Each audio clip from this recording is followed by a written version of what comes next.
Welcome back to Better Living. I am here now with Mary Beth from Diabetes Youth Services. It's a nonprofit organization that you do a lot of different things. Tell us what you do. Yes, we do. Actually, we are an independent nonprofit, and we provide camps and school support. We have an RN on staff who will go to schools. We have a lot of family events, and we have moms retreats, and a lot of different educational programs for children living with type 1 and their families. Let's tell people, I have several friends who have kids who are type 1 diabetics. Let's tell people what it means to be a type 1 diabetic. Type 1 diabetic is probably best known as juvenile diabetes, though people are being diagnosed with it at later ages as well. And in a nutshell, it's basically when the pancreas stops working.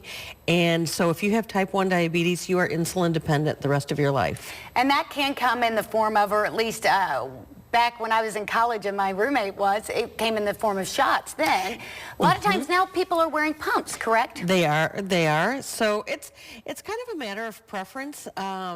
Being on a pump helps the wearer be a little more active, though some people aren't comfortable with a pump, so they continue to just take shots. One of my favorite Miss America contestants ever was diabetic, was insulin dependent, and she wore the pump, and she would take it off, do the swimsuit competition, and come back and put it right back on. She could have it off for that like 60 seconds, and she was out there on stage. It used to be that it meant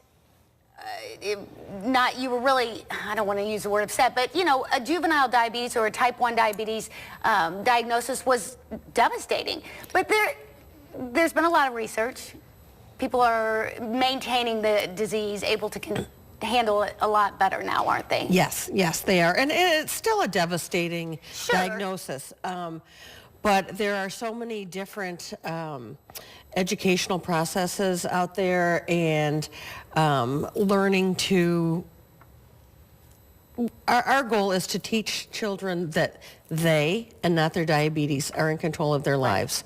So through education, through healthy living, they're just like anybody else. So let's talk about what the nurse that you provide that goes to schools. I mean, obviously these kids are having to watch what they eat. They need specific things. They need to stay away from sugar a lot of times. Well, yes and no. Actually, no. Type 1 diabetics can eat whatever they want. They just have to, it's a lot of carb counting,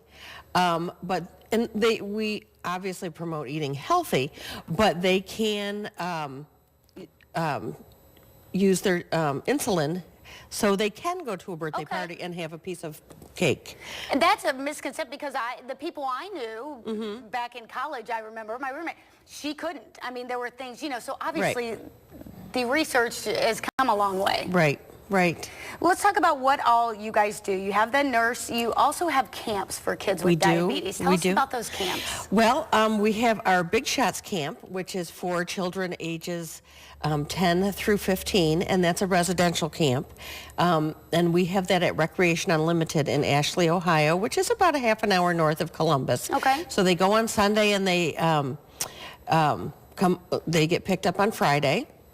And then our Little Shots camp is at Oleander Park in Sylvania, and that's for ages 6 through 9, and that's in July, and that's a day camp. So they're dropped off at 8, and they're picked up at 4. And for both camps, it's fun camping activities. It's swimming, it's crafts, it's having different groups come in and do fun things. At Little Shots Camp, we go ice skating because it's right next to Tam O'Shanter in the middle of July. So that's fun. But then it's a lot of education too, teaching the children how to count carbs, and you know, especially I would say for the Little Shots, it's really a nice experience because the camp director will ask, and the first day he'll say, okay, so how many people here are type 1? And they all raise their hands. And so they look around and they realize that they're not alone. Because they probably, it's likely in their class at school, there's not another type 1 diabetic. Exactly. So it's really nice that sometimes kids will come and they've not even tested their own blood sugar, and by the end of the week, they're testing their own blood sugar. What a relief for parents to have someplace like that, because perhaps a little bit of the burden can then come off them, and they feel more comfortable at least that their child knows. Mm-hmm. That'd make a big difference. What can we do to help your program? Well, we receive funding from all sorts of different venues. We receive our funding from grants. We have just donations. But then we also have two big fundraising events. We have a golf event. It's called Best Shot for Kids Golf Benefit, and that's May 11th at Highland Meadows. And then in the fall, we have our Sweet Success Gala. And that's November 13th of this year. And so just helping to fund, the funds that we receive help the children attend camp. We would never turn any child away. We provide full and partial scholarships for anyone attending camp. This year, a generous donor has donated gas cards. Oh, that's nice. As kind of an incentive for getting their paperwork in early, they'll receive a gas card so they can go, that'll help get them to camp. I love it, and parents can use that for sure. Yes, they can. So we can still get in on the golf. You can. Okay, May 11th is the golf outing. You can still play in that because I'm ready to hit the links, that's for sure. And also, if you have a child in need of diabetes youth services programs, please give them a call today. We'll be right back on Better Living.